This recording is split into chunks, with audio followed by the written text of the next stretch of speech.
बांधे से आगो दिखते झम, पछो मटोरे नाड़ा बांधे से आगो दिखते झम। पहली बार तो देखे हो गोरी दिखत रहे तह झम, पहली बार तो देखे हो गोरी दिखत रहे तह झम। पछो मटोरे नाड़ा बांधे से आगो दिखते झम, पछो मटोरे नाड़ा बांधे से आगो दिखते झम। पहली बार तो देखे हो गोरी दिखत रहे तह झम, पहली बार तो देखे हो गोरी दिखत रहे तह झम।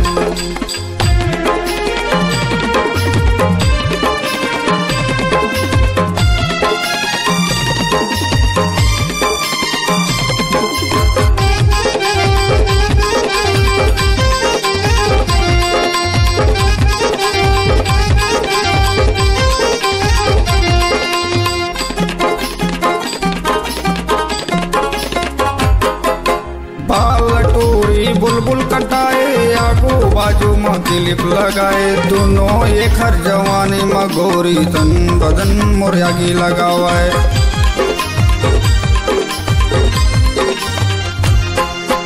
बाल टोरी बुलबुल कटाए आगो बाजू में क्लिप लगाए, दोनों एक हर जवानी में गोरी तन बदन मोरयागी लगावाए। दोनों एक हर जवानी में गोरी तन बदन मोरयागी लगावाए।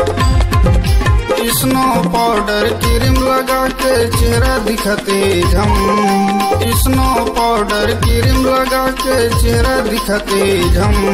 पहली बार तो देखे हो गोरी दिखत रहे तह झम, पहली बार तो देखे हो गोरी दिखत रहे तह झम।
पैसा देखावत चिचके एला घमंडे, महू हवा वो घनश्याम वर्मा काजित के मोर मगन है।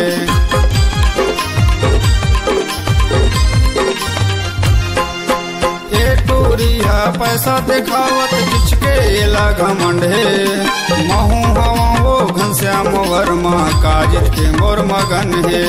महू हवा वो घनश्याम वर्मा काजित के मोर मगन है। पछो मटोरे नाड़ा बांधे से आगो दिखते झम, पछो मटोरे नाड़ा बांधे से आगो दिखते झम।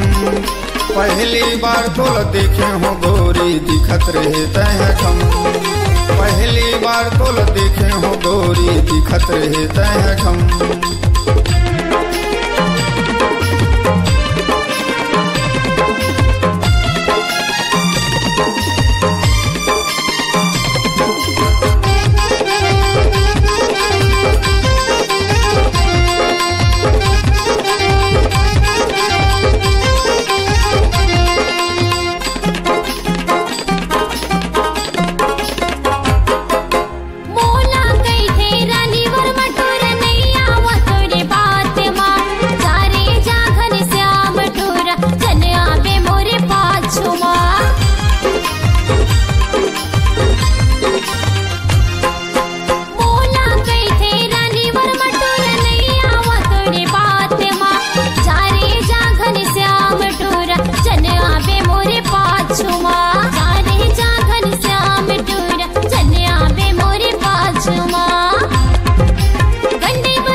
तोल देखे हो गोरी दिखत रहे तह हम। पहली बार तोल देखे हो राजा दिखत रहे तह हम। पहली बार तोल देखे हो गोरी दिखत रहे तह हम। पहली बार तोल देखे हो राजा दिखत रहे तह हम। डिजिटल रिकॉर्डिंग, ऑडियो, वीडियो एवं MP3 बनवाना चाहते हैं तो चले आइए रागनी स्टूडियो, महामाया पारा, वार्ड नंबर 9, गंडई, जिला राजनांदगांव, छत्तीसगढ़। मोबाइल नंबर 88 89 87 0909 97 55 86 10 76 पर संपर्क।